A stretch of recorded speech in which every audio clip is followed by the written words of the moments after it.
എന്നെക്കാൾ മുമ്പേ പല കാര്യങ്ങളും അറിയുന്ന അനുഭവ സമ്പന്നനായ ഒരുവൻ ഇവിടെ ഉണ്ടെന്നോ ആ ആളിനോട് ചോദിക്കണമെന്നോ ഹവ്വായുടെ വ്യവസ്ഥയായിരുന്നു. പക്ഷേ ഹവ്വ അത് ചെയ്തില്ല. ഇന്ന് പകൽക്കാലം പരിശുദ്ധാത്മാവിൽ അല്ലെ കുടുംബ ജീവിതത്തിനകത്തളങ്ങളിലെ അല്ലേ ബന്ധനങ്ങൾ അഴിഞ്ഞു മാറട്ടെ, അല്ലേ കമ്മ്യൂണിക്കേഷൻ ഗ്യാപ്പ് മാറട്ടെ. ഹല്ലേലൂയ. പിന്നെ ഈ ഹവ്വ പറഞ്ഞ എന്താണെന്നറിയാമോ?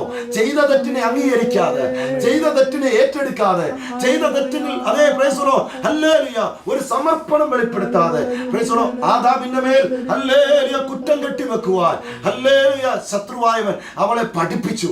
ഇന്നും ഹല്ലേലൂയ സ്വന്തം കുറ്റം അംഗീകരിക്കുവാൻ മനസ്സില്ലാതെ അല്ലെ മറ്റുള്ളവരുടെ മേൽ കെട്ടിവെക്കുന്ന ഒരു പ്രക്രിയ ഇന്നും നമ്മുടെ ജീവിതത്തിലുണ്ട്.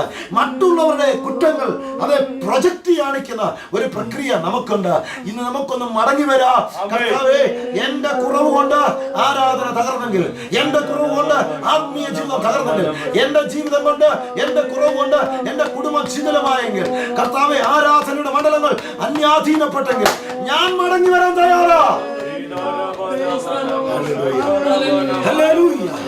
നമുക്കൊന്ന് കർത്താവിനോട് പറയാം, കർത്താവേ കുടുംബ പ്രാർത്ഥന ഞാൻ നിമിത്തം തകർന്നെങ്കിൽ, കുടുംബ ജീവിതം ഞാൻ നിമിത്തം തകർന്നെങ്കിൽ, ആത്മീയ മണ്ഡലങ്ങളിൽ എന്റെ അപജയം വന്നിട്ട് എന്റെ കുടുംബത്തിനകത്ത് പിശാച് നുഴഞ്ഞു കയറിയെങ്കിൽ, പാപത്തിന്റെ ഫലങ്ങൾ എന്റെ കുടുംബത്തിൽ വെളിപ്പെട്ടെങ്കിൽ ഇന്ന് പകർക്കാലം ഞാൻ അതിനെ ഏറ്റുപറയുന്നു.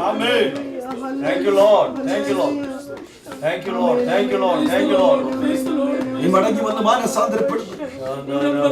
ദൈവം നിനക്ക് വേണ്ടി ഒരു കുഞ്ഞാടിനെ അറുത്ത് അതിന്റെ അങ്കി കൊണ്ട് നിങ്ങൾ ആത്മത മറയ്ക്കുവാൻ, നിന്റെ പാപത്തിന് പരിഹാരം തരുവാൻ യേശു ആഗ്രഹിക്കുക.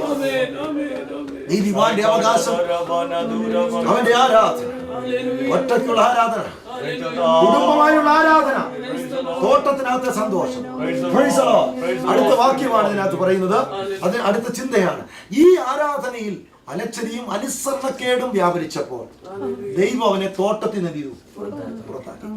ദൈവിക ആരാധന ദൈവത്തിന്റെ വ്യവസ്ഥയാണ്, നമ്മുടെ അവകാശമാണ്. ഇതിനകത്ത് അലക്ഷ്യതയോ ഉദാസീനതയോ ആത്മീയ അധപ്പതനങ്ങളോ അനുസരണക്കേടോ കാണിച്ചാൽ ദൈവികമായ തോട്ടത്തിനകത്തുനിന്ന് ദൈവം അവനെ എന്ത് ചെയ്യും?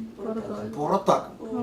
ഒരു പക്ഷെങ്കിൽ അവന് വേണ്ടി ഒരു കുഞ്ഞാട് അറക്കപ്പെടും, അവന് വേണ്ടി തോൽ ഉടുപ്പെന്തെയും ധരിപ്പിക്കും, പരിഹാരം ചെയ്യുമെങ്കിലും പദവിയിൽ നിന്ന് പുറത്താക്കും. സ്വത്രം ഹല്ലേലൂയ. അല്ല, പരിഹാരം ചെയ്തു എങ്കിലും പദവിയിൽ നിന്ന് പുറത്തായി. ഞാൻ പെട്ടെന്ന് ആ ഭാഗങ്ങളിൽ കൂടി കടന്നു പോകാൻ ആഗ്രഹിക്കുക. ഈ ഭാഗം ആരാധനയുടെ മണ്ഡലത്തിൽ നിന്നുകൊണ്ടാണ് ഞാൻ സംസാരിക്കുന്നത്. ഈ അങ്ങനെ പുറത്തായവരിൽ നിന്നുണ്ടായ സന്തതിയാണ് നമുക്കറിയാം കായീനും ഹാബേലും. കായീനും ഹാബേലും. ഇങ്ങനെ കുടുംബജീവിതത്തിൽ ആത്മീയ ഏകാഗ്രതയും ഐക്യതയും നഷ്ടപ്പെട്ട് പുറത്തു വന്നവരിൽ നിന്നുണ്ടായ സന്തതിയിൽ ഒന്നാമത്തെ സന്തതിയാണ് കായീൻ. ഇവന്റെ കാഴ്ചപ്പാട് അമ്മയുടെ കാഴ്ചപ്പാട് പോലെ ആയിപ്പോയി, അല്ലെങ്കിൽ ആ കുടുംബത്തിൽ സ്വന്തം ഇഷ്ടപ്രകാരം. ഹല്ലേലൂയ. അവിടെ ദൂത് ഇങ്ങനെയാണ്, മർമ്മം ഇങ്ങനെയാണ്. എനിക്കിങ്ങനെ തോന്നിയത്, കായീൻ ആരാധിക്കാൻ വ്യവസ്ഥയുണ്ടായിരുന്നു. അപ്പനും അമ്മയും ആരാധിച്ച രീതിയിൽ ആരാധിക്കുവാൻ കായീൻ എന്തുണ്ടായിരുന്നു? വ്യവസ്ഥയുണ്ടായിരുന്നു. ആ കായീൻ കണ്ടതാണ്. പക്ഷേ കായീനെ പിശാച് വശത്താക്കിയിട്ട് അവന് ബോധിച്ചതുപോലെ ആരാധിപ്പിക്കുന്ന രീതിയിലേക്ക് അവനെ എന്ത് ചെയ്തു? കൊണ്ടുപോയി. ദൈവം പ്രമാണം വെച്ചിരിക്കുമ്പോൾ, ദൈവം വ്യവസ്ഥ വെച്ചിരിക്കുമ്പോൾ, ദൈവിക പ്രമാണത്തിൽ നിന്നുകൊണ്ട് അതേ ദൈവിക വ്യവസ്ഥയിൽ ആരാധിക്കുവാൻ വിധിക്കപ്പെട്ട തലമുറയെ ഒറ്റയ്ക്കൊറ്റയ്ക്ക് വലിച്ചു മാറ്റി ആരാധനയിൽ നിന്നും അകറ്റിക്കളയുന്ന, കുടുംബത്തിനകത്തെ കൂട്ടായ്മയിൽ നിന്ന് വലിച്ചു പുറത്താക്കുന്ന പൈശാചിക തന്ത്രം കായീനിൽ വ്യാപരിച്ചതുപോലെ ഈ കാലങ്ങളിൽ അനേക കുടുംബങ്ങളിൽ തലമുറയെ വലിച്ചു മാറ്റുന്ന, വ്യവസ്ഥയുടെ ആരാധനയിൽ നിന്ന് ഐക്യതയുടെ ആരാധനയിൽ വലിച്ചു മാറ്റുന്ന പൈശാചിക തന്ത്രമുണ്ട്. അതിന്ന് പകൽക്കാലം അടിയപ്പെടണം. നമ്മുടെ തലമുറകളിൽ ഭാഷയുടെ അതിർവറമ്പ് പറഞ്ഞോ, ആരാധനയുടെ ശൈലിയുടെ അതിർവറമ്പ് പറഞ്ഞോ, മനസ്സിലാകുന്നില്ല എന്ന് പറഞ്ഞുകൊണ്ടോ നമ്മിൽ നിന്നും വലിച്ചു മാറ്റുന്ന പൈശാചിക തന്ത്രം ഈ രാജ്യത്തുണ്ട്. അത് തകർന്നു മാറണം. അതിന് കാരണക്കാർ നമ്മളാണെങ്കിൽ നാം മടങ്ങി വരണം, നാം യഥാസ്ഥാനപ്പെടണം. കയീൻ സ്വന്തം തെരഞ്ഞെടുപ്പുകൾ എടുത്തുകൊണ്ട് പോയി.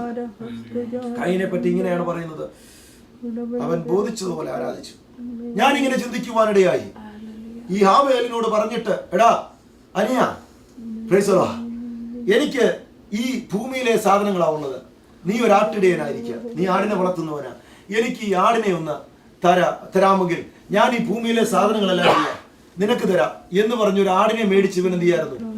ആരാധന നടത്താമായിരുന്നു. പക്ഷേ ഭൂമിയിലെ അവന്റെ അനുഗ്രഹങ്ങളെ പൊലിപ്പിച്ച് കാണിച്ച്, അതിനെ ബൂസ്റ്റ് ചെയ്ത് കാണിച്ചിട്ട് ആരാധനയ്ക്ക് കൊണ്ടു ചെന്ന് ദൈവത്തിന് മനസ്സുണ്ടെങ്കിൽ എടുത്തുകൊള്ളുക എന്നുള്ള മനോഭാവത്തിൽ കായീൻ എന്ത് ചെയ്തു? ഈ ആരാധന അർപ്പിച്ചു എന്ന് തന്നെയാണ് അതിനകത്ത് ചിന്തിക്കേണ്ടത്. ദൈവവേദിയിലെ ഒരു കാര്യം ഓർത്തോണം, ദൈവം ശപിച്ച ഭൂമിയിലെ എന്നോ മഹത്വം കൊണ്ടുപോയി ദൈവത്തിന് കൊണ്ട് കൊടുത്താലും ദൈവം അതിൽ പ്രസാദിക്കത്തില്ല. നമ്മുടെ വസ്ത്രധാരണമാകട്ടെ, ഹല്ലേലൂയ, നമ്മുടെ വാഹനങ്ങളാകട്ടെ, നമ്മുടേതായ വീടുകളാകട്ടെ, നമ്മുടേതായ ഏത് കാര്യങ്ങളും ദൈവത്തിന് പ്രസക്തിയില്ല. കാരണം അവൻ ഈ ഭൂമിയിലെ സകലത്തെ എഴുതിയിരിക്കുക, ശപിച്ചിട്ടിരിക്കുക. അങ്ങനെയാണെങ്കിൽ ഭൂമിയിൽ ശാപം വന്നത് ആരാധനയിലെ വ്യവസ്ഥയില്ലാതെ വരുന്നതിന്റെ, ഞാൻ പറഞ്ഞുതരാം, താഴോട്ട് വരുന്നുണ്ട്, പറയുന്നുണ്ടത്. Praise the lord, hallelujah. അതെ, അനുസരണക്കേട് കാണിച്ചപ്പോൾ ഭൂമിയിൽ എന്ത് ചെയ്തു? ശാപം വന്നു. ഇനി ഭൂമിയിൽ ഫലം കൊടുക്കാത്ത വിഷയം വരുന്നുണ്ട് അവിടെ. Price the Lord. അപ്പൊ കായീൻ സ്വന്തം ഇഷ്ടപ്രകാരം ആരാധിച്ചു. അതെ, ദൈവം പറഞ്ഞു, ഞാൻ ശപിച്ച ഭൂമിയിലെ ഒന്നും എനിക്ക് കൊണ്ടുതരണ്ട, പകരം ഞാൻ സൃഷ്ടിച്ച നിന്നിൽ നിന്നും സ്തുതിയാണ് ഉയരേണ്ടത്. Hallelujah, hallelujah. രക്തം ചിന്തിട്ടല്ലാതെ വിമോചനമില്ലെന്ന് പറയുന്ന ഒരു കരച്ചിലിന്റെയും ഒരു നിലവിളിയുടെയും ഹല്ലേലൂയ ഒരു യാഗാർപ്പണത്തിന്റെയും മനോഭാവത്തോടുകൂടി നീ എന്റെ അരികിൽ വരുന്നെങ്കിൽ നിന്റെ യാഗത്തിൽ ഞാൻ പ്രസാദിക്കും എന്ന് പറയുവാനിടയായി. അങ്ങനെയാണെങ്കിൽ ഇവിടെയും പ്രൈസ് ദി ലോർഡ്, തലമുറ പിതാക്കന്മാരെ അല്ലെങ്കിൽ പിതാവായ ആദാമിനെ ഹവ്വയെയും ആരാധനയിൽ നിന്ന് മാറ്റി ശാപം കൊണ്ടുവരിച്ച ആ പൈശാചികൻ അടുത്ത തലമുറയിൽ ഒന്നിനെ കയറി പിടിച്ചിട്ട് സ്വന്തം ബോധിച്ചതുപോലെ ആരാധിപ്പിക്കുവാൻ ശ്രമിച്ചു.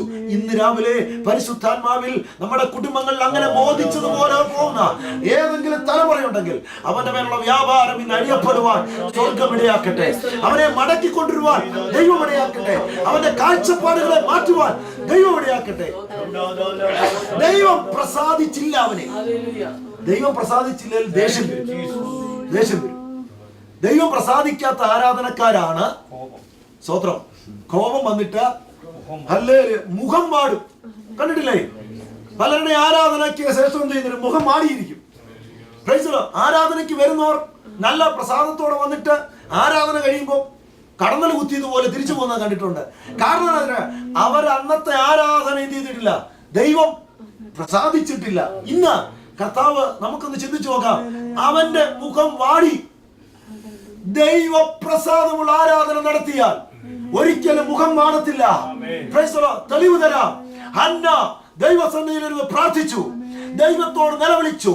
അത് വെളിപ്പാടില്ലാത്ത, ദർശനമില്ലാത്ത തലമുറകളെ വ്യവസ്ഥയിൽ നടത്താതിരുന്ന ഏലി പുരോഹിതൻ കണ്ടിട്ട് പറഞ്ഞു, നീ വീഞ്ഞു കുടിച്ചിട്ട് അതും ഇതും പറയുന്നു എന്ന് പറയുന്നു. ശ്രദ്ധിക്കണം, ഈ ലോകത്തിൽ പൗരോഹിത്യ മണ്ഡലങ്ങളാകട്ടെ, ലൗകിക പൗരോഹിത്യമാകട്ടെ, ആത്മീയ പൗരോഹിത്യമാകട്ടെ, ഹല്ലേലൂയ, ആത്മീയ ആരാധനയെ, അന്യഭാഷയെ, അഭിഷേകത്തിലുള്ള ആരാധനയെ കണ്ടിട്ട് അതും ഇതും പിച്ചുപ്പേയും പുലമ്പുന്നു എന്ന് പറയുന്ന ഒരു കൂട്ടം ജനം ദർശനമില്ലാതെ നിന്നെ വിധിക്കുമ്പോൾ,